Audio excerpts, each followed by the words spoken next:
On today's episode of Locked On 76ers, Keith and I break down game number 2 in the 76ers 119-103 loss to the Miami Heat.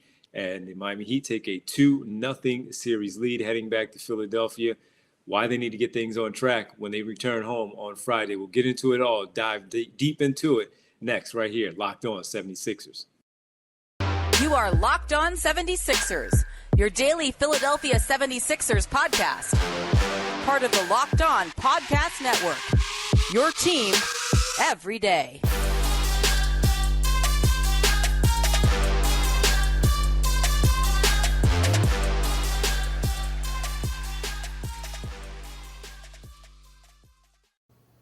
Welcome, you are Locked On 76ers. I'm Devon Givens of 97.5 The Fanatic Radio in Philadelphia, alongside my co-host and partners, always from theinquirer.com, Sixers beat writer Keith Pompey, live from Miami. Keith, tough game 2 loss again. Yeah, it was a tough one, D. I mean, they're struggling from the poor shooting blues. That's what a lot of it has to do right about now. For the second consecutive game. Can't make a basket, bro. Cannot make a shot. We got to talk about it all, and we'll dive deep into all of that. And first, we have to thank everybody for making Locked On 76ers your first listen every day. And remember, Locked On 76ers is free and available on all platforms, including right here on YouTube on Locked On 76ers. Glad you all can join us for this episode. Tough one. Again, 119-103. We have to talk about the game overall itself. Asking the question a little bit later, is it too soon to give up on the 76ers and the tremendous performance from Tyrese Maxey, and why that is important as we look ahead to game number 3 as well. But Keith, first things first, 119-103 loss to the Miami Heat, and a strong performance as mentioned by Tyrese Maxey, but it wasn't enough because the Sixers once again shot poorly from the field. As I look at my box score here, really 45%. I'm okay with that, close to 50%, but it was really the three-point shot again, Keith. In the last game, they only made 6 of 34. Last night, 8 for 30. So once again, man, you're just looking at a poor shooting performance. And after the game, James Harden, we'll get to him later, but he did point it out. He said it's very simple, missing shots. And that's exactly what they did. Couldn't sustain enough runs where they were long enough to keep them in the game. They got as close to 4. They were up by as much as 5, but that's it, man. They could not get over the hump against this Miami Heat team for the second consecutive game. Yeah, you're right, man. And when you look at this roster right now, I think that without Joel Embiid playing, what we're seeing now is how, lack of a better word, poorly constructed this roster is. And I'm not trying to take shots at anybody, but what I mean by that is, you look at it at times, you would bring in Matisse Thybulle, who's a quality lockdown defender. And, but then all of a sudden you want to get some shooters in there. So you take Matisse out because what they're doing is they're leaving Matisse, and you got Matisse and you got B-Ball Paul in there or DeAndre Jordan. So they're leaving those guys and they're doubling up on other people. So then you bring in the shooters, George Niang, Furkan. And what they're doing is, especially with George Niang, they're attacking. So it's kind of like you're shoring up one thing, the defense, but then, you know what I mean, you're getting double teamed somewhere else. And then when you bring in the shooters, they're not really making the shots. Furkan was. But then it get to a point where they're getting attacked and the other team is going on a run. And when you look at it, it's just today they said, or last night they said, hey, we really like the looks that we got. We like the looks that we got, but they're just not getting them. And here's another thing, D. They still got killed on the boards again. Like they were out-rebounded by 10 rebounds again for the second game. Last game they got out-rebounded 10. This time they got out-rebounded 10. So it's kind of like you look at it and you say to yourself, like, dang, if they could just box out, dang, if they could just, like, make some shots, they could have probably stole a game. You know what I mean? But it got to a point where, it was just rough for them, bro. It was rough. No, it really was. And again, just highlighting the numbers once again and watching the game as we all did, just seeing where the shots came from. Doc Rivers spoke about it in game number one, where he felt like with the 34 3-point attempts that they did have, Keith, 27 of them were really good looks. And I thought last night for the Sixers, same deal. They had some really good looks once again, just not dropping, just not falling, especially when you talk about let's go right over to the two shooters that you really needed to get going. James Harden being one of them, but it's not really him that I want to focus on here with you as we talk about the shooters. It is Danny Green and George Niang. George Niang last night, he was off the bench for the 76ers, 2 for 4 from deep, but 3 for 8 overall. And 1 for 3 from deep, 2 for 4 in 10 minutes and 20 seconds, and fouled out. Okay, so that's one. That's one problem right there. Number two, you're starting a wing player who's supposed to be your shooter to help spread the floor, which he is, getting good looks. He made 1 3-pointer on 9 attempts, Keith, last night. That was in the first quarter. He was a 1 for 10 overall from the floor in 23 minutes and 19 seconds for Danny Green. So in 23 minutes, he was able to squeeze off 10 shots, 9 of them threes, only making 1. In 2 games, what was he, 1 for 6 or 1 for 5 in game number 1? So he's shooting right there close to 15, 16 threes in the first 2 games with only 2 makes. Gotta make shots, man. They made 6 in game 1, 8 tonight, last night. And that's just not a formula of success when you're getting the looks that you have, minus Joel Embiid. You need to knock down your shots. And for George Niang to play, like we said, 10 minutes and 20 seconds and foul out and not get into a good enough groove where he could get his shots off, this is just a tough matchup for him in this series. It was a tough matchup against the Toronto Raptors in round number 1. And he is just simply having trouble. Now, my only thing that I lean on, Keith, and I don't know how you feel about this, is role players coming home. We've said it multiple times, so I'm repeating myself, but it is going to be important on Friday where your role players, specifically those two, need to knock down shots, maybe at home, feeling better about being home, or have them in the more of a comfort zone, a comfort level, whether Embiid is there or not. We can't lean on him to be the savior right now. They need to correct that. They're still getting good looks, and hopefully coming home for game number 3, they'll have an opportunity or a better chance of knocking the shots down because they feel comfortable. I'm reaching, but that's maybe what it is. Yeah, and just to get it right, I mean, not to get it right, but I know you said he was 1 for 5 or 1 for 6. You weren't 100% sure, but he was 1 for 5. Talking about Danny Green in the first game, so that makes him what 2 for 14. 2 for 14. That's not good, bro. That's not good at all.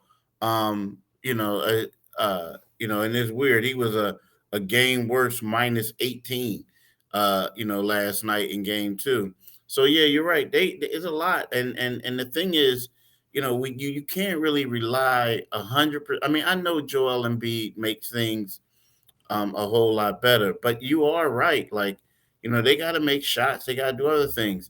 And a part of the problem where George Niang fouled out because they kept attacking him, and he was fouling. You know what I mean? It was like, it's like the Raptors series, right? Uh-huh. Why are you fouling Joel Embiid? Well, because, you're fouling him. And same thing with George Niang. You're fouling them. Yeah, you're fouling people. I mean, it was like to a point. It was, man, a couple of times it was like a sweep in football where you got that pulling guard coming and whatnot, and they just running after you, and they like, oh, we're gonna go to his side. I mean, they kept doing that over and over and over again on him, and it's bad. Maxey played well, a couple other people played well, but and the good part, like you said, is role players tend to play better at home, and the Sixers have to hope and pray that that not Toronto, Miami's role players played well at their home, and maybe they won't have as good a games, as they did in game 3 or 4. Yeah, and one more thing is when we talk about the role players and being at home, when you look at that number, maybe Danny Green shoots better, maybe George Niang shoots better. One of the things when we talked about Niang shooting poorly in game number 1 was Doc Rivers might have to reach deeper into his bag and go with Furkan Korkmaz. He did that. 9 minutes and 38 seconds in game 1. Last night, 18 minutes and 15, 3 for 8, 2 for 4 from beyond for his 8 points. And he had 6 rebounds, which was a team high. That's unacceptable, by the way, for your reserve wingman to come in there and lead. And that's not his game to get 6 boards. That is unacceptable in and of itself. But my point is this. If they're shooting so poorly that way, I know you don't want to go 10, 11, 12 deep into your players, but can Isaiah Joe be any worse for a couple of minutes just to see if he can make a shot? Yes, he may get scored on, but so will Korkmaz. So will Danny Green. Danny Green made a couple of defensive plays last night, but for the most part, he didn't do much to slow them down. So my only question was simply, is it out of the realm of possibility that you can also just simply look at Isaiah Joe and say, throw my hands up, try it out, see if he can give me 2 minutes to see if it works? Yeah, but it's right about now, dude. Like, I hate Everything to say should be on the table. it should be on the table, but I think it would have been better on the table if he played more in the regular season. Well, that was You know what I the mean? other thing that we talked about. Yeah, right about now, it's like one of those things where they kept pushing. They just could never sustain a run to get there. To whereas, if you're the coach, you got to be 100% sure that this dude is going to do it. But you know what I'm saying? So I can understand that You one won't and be. that one. Yeah, you And, won't and, be. and then we talk about role players typically play better at home. Was he ready for that smoke? That's the question. Now, again, if he would have played more, then we would have a better idea of what he could do.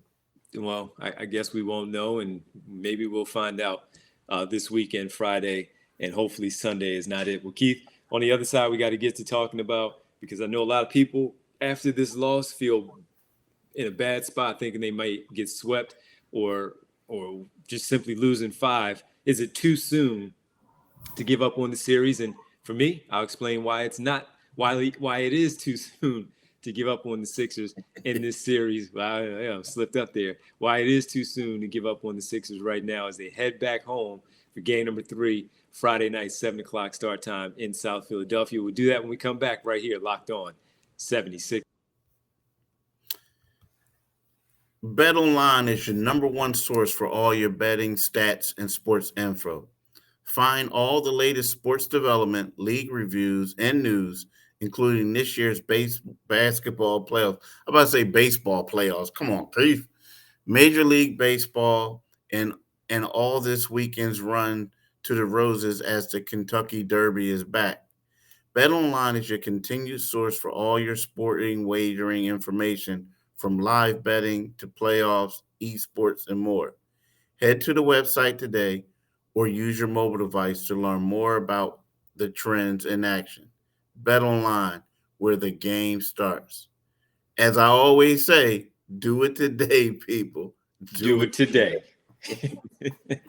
Get in there, folks. Get in there. Do it today. As Keith said, we thank you for making Locked On 76ers your first listen. For your next listen, check out the Locked On Now podcast for nightly recaps of every NBA game with analysis from our local experts. It's free and available wherever you get your podcasts, whether it's the Phoenix Suns side for Locked On Suns or Locked On Mavs with Nick and what they're doing because of the series that they're in. Phoenix winning that one to make it 2-0 for their series out west as well. Make sure you check out Locked On Now podcast to see what's going on in the other series in the playoffs. But Keith, is it too soon to give up on the Sixers right now for this series? They're down 2-0, and they're in a bad spot, obviously losing the first 2. But Miami did what they were supposed to do. They protected their home floor. Now, my reasoning, as I ask that question to you and get your thoughts, and hopefully, some of our listeners will leave in the comment section how they feel. The Sixers are coming home. We've seen them win at home against the Miami Heat. We've seen them do it without Harden and Embiid. Different place because it is the postseason, but they are coming back home. And whether Embiid is there or not, I saw a lot from Maxey. We'll get to that later. But I saw some things that I thought went well with them last night. And while it didn't result into a win, maybe those things can carry over to game number 3 to make it a 2-1 thing and take it one game at a time. I think it's too soon to give up on the Sixers right now. I think it's too soon to give up on the Sixers right now, but I don't think it has anything to do with like the regular season, because they got certain dudes who weren't doing jack against them in the regular season who straight out there holding them hostage right about now. You know what I mean? There's a couple dudes like, you know what I mean? Like, yo, Victor Oladipo wasn't out there playing in the regular season. You know, Yeah. I mean, you think about it, they got an all-star coming off the bench. He was a Yep. one-time all-star. But no, I mean, I think that, right about now, if I'm the 76ers, it's like, you have nothing. You got. I mean, you got to go to the bag of tricks, so to speak, and you have nothing to lose and play that way. And if they do that, and again, if you just make a couple shots and you're going to have the crowd on your back and all that, cheering for you, I think that they can still win. Now again, do I think the Sixers are going to win this series? Nobody. Not what I don't see anything that can tell me they can win 4 games. Nothing, right? But at the same time, I do think that they can still win. They can win games 3 or 4, I and agree. then come back here and suffer a slow death on on game 5. Who knows? Maybe they may push it to 6. But I just can't see them getting swept right about now. I just don't see it. But yeah, I don't think that is over. What about you? No, I don't. I don't think it's over just yet. I think they have at least one more win in them. And as I said a few minutes ago, just taking it one game at a time and making the adjustments, hoping those shots fall on their home floor, hoping that they can get a sustained run, Keith, where we're looking up and we see the Sixers instead of the Miami Heat having a, let's say, 9-2 run to close out a quarter like they did at the end of the first. It was tied 22-22. Next thing you know, it's 31-24 after one because the Heat went on a 9-2 run to close it out, and they never looked back. And while the Sixers were able to get close, they did enough, Miami defensively, to hold them off. And that's what you may be able to get away with at home. And for whatever it is, sometimes you also get the calls to go your way when you're on your home floor as well. And I'm not pointing the finger at the officials. I'm just simply saying that's the nature of what the game is. Oftentimes you will get a more favorable call your way on your home floor, especially if you're playing a certain way. The Miami Heat were more aggressive. They got to the 50-50 balls, those offensive rebounds that you talked about. They wanted it more than the 76ers did in certain instances, and that showed. And look, they did a good job of keeping the turnover number down. It was down to 10, which was good, and they forced the Miami Heat into 14 turnovers, leading to 18 points for the 76ers. So there were some things, again, there that I like. Turnovers being number one. Offensive rebound, you lose that 8-5, but you got to hit the glass, as you talked about. And again, maybe at home, Dwayne Dedmon doesn't play as well as he did last night. You know what I'm saying? Maybe he doesn't give you a good production like he did. And maybe PJ Tucker doesn't play as well, even though the type of game that he does play that way travels on the road. So I think it's way too soon for folks to give up on them just yet. I don't think they're going to get swept. I think they have a really good chance in game number 3. Now, the question will be, outside of Joel Embiid, will Kyle Lowry be out there? Will he be playing to add another weapon for the Miami Heat? And I'm not saying he's going to be 100% Kyle Lowry with the hamstring injury, but he is another body. And right now they're winning games with Gabe Vincent at the point guard spot. 16 points in their backcourt compared to the Sixers' 54. They're not matching it, but they are hitting big shots. 3 for 6 for Max Strus last night for his performance. So to answer the question, I do think it's too soon to give up on the 76ers. James Harden has to play better. The role players that we mentioned, they have to play better. Hopefully that translates to the center's floor on Friday night for game number 3 and taking one at home and trying to extend the series a little bit longer. Yeah, I agree. All right, man. Well, we talked about a lot of the negative things that took place in the game. You lose, so there are some negative things to focus on. We did that. In the next segment, in our final one here on Locked On 76ers today, we need to talk about the fantastic performance that was on full display last night for Tyrese Maxey.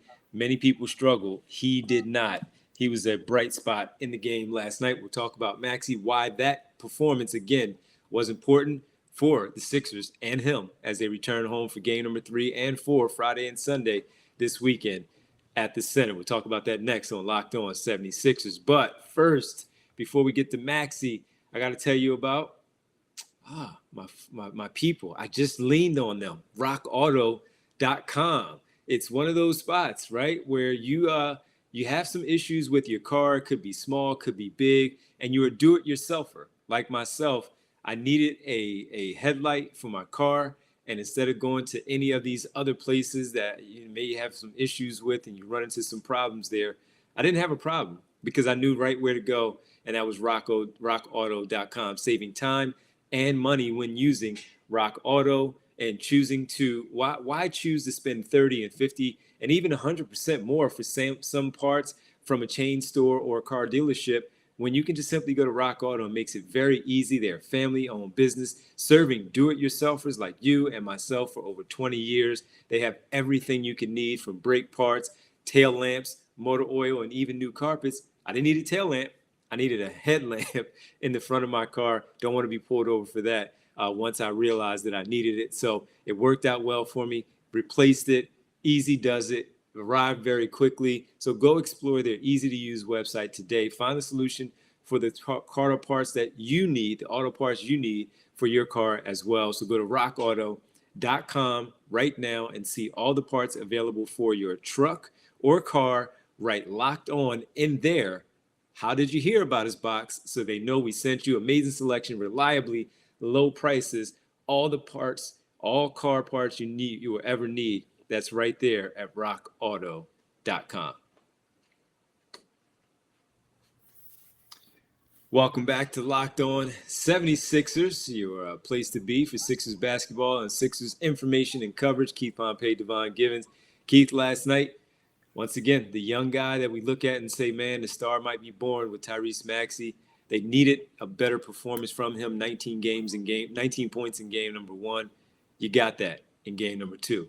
34 points for a game high, 12 for 22 from the floor, a game high 43 minutes and 28 seconds, 1 for 4 from deep, getting to the foul line for a game high 11 times, tying game high, as well as Bam Adebayo, both making 9 of 11. He had 3 rebounds, 1 assist, and no turnovers in the time that he was out there on the floor. His speed continues to kill. He was able to take those guys off the dribble. None of them, Keith, could stay in front of him. The best one that I saw with the chance of doing so was Jimmy Butler, and that was just because of his defensive ability that he has had on full display his entire career, and that's because of the angles, the smarts, the IQ that he uses. But in the end, Maxey still had his way getting by Butler, Vincent, Strus caught on a mismatch, taking advantage of Tyler Hero out there on the floor, Caleb Martin, Victor Oladipo, whoever was in front of him, he had his way. He had a phenomenal game last night. He did everything he could to give them an opportunity to win that game. Yeah, he did. Now, the one thing that I don't like about the 76ers, and I think they do this quite a bit, is that they don't really feed the guy who's the hot hand. And Maxey kind of cooled down a little bit. He scored 11 consecutive points from the end of the third quarter to the beginning of the fourth. 11 consecutive. And then all of a sudden, James Harden start going ISO. Some other players start doing something. And it kind of took Maxey. I mean, Maxey was bringing them back. Was and he it kind of like, was he fatigued at all? You being in the building, could you tell if he man, was tired no, at all? he the youngest dude on there. It was just I that agree with you. it got to a point where, I mean, dude, it's not new with the Sixers. There was times when Tobias Harris was baking. Like, I mean, there was a game when Tobias was getting off, and then all of a sudden they start going elsewhere. And then Maxey was getting off that one game, and then all of a sudden they went elsewhere. So I'm saying this to say, like, they gotta do a better job of that, because you're right. He was killing it. He was on fire. Yeah, he And was. like he might be the youngest player on the floor getting minutes.